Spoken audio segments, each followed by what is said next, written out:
C program to convert decimal to binary. What is a decimal number? These are the decimal numbers because all the numbers or digits in these numbers, they are between 0 and 9. Similarly, we have binary numbers. This decimal number is base 10 because from 0 to 9 they belong, and binary number, they are base 2, that is either 0 or 1. Bi means 2, deci means 10. So binary 1001, this is a binary number. So you can always convert the binary into decimal and decimal into binary. So here we have decimal number, here we have binary number. These are the equivalent of decimal number. Any number can be converted to binary number. So what we will do, we will divide the number by 2. That is the modulo operator. In all the programming language, we will use the modulo operator and store the remainder in an array. So we will use an array here and divide the number, or you can easily print also. If you don't want to use array, you just have to print the number. So just you can print it without using an array.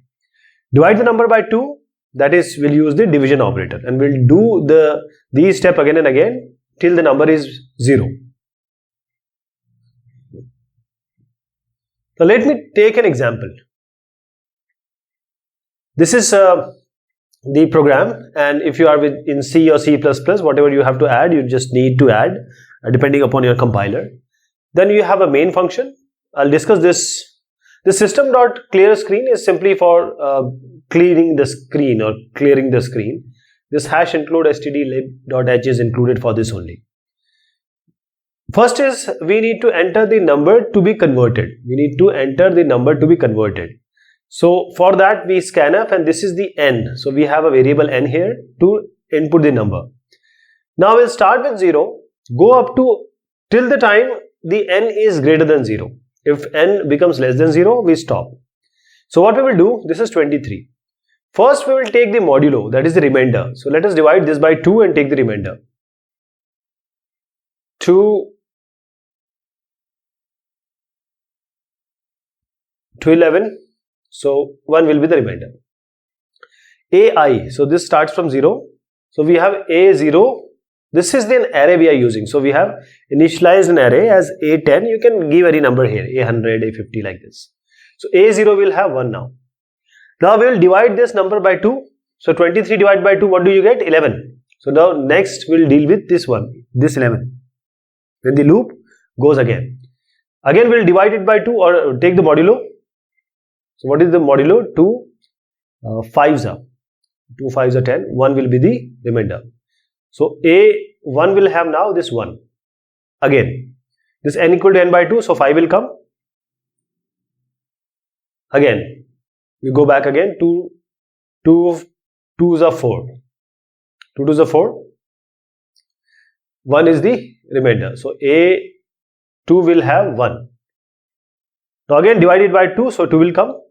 And then we go back again. Now again divide, 2 1s are 2. 2 1s are 2, so remainder will be 0. So A3 will have 0. And since we have 1 here, 2 1s are 2. 2 into 1 is 2, and 2 into 1 is 2, so becomes 0. So what do you get? 1 here.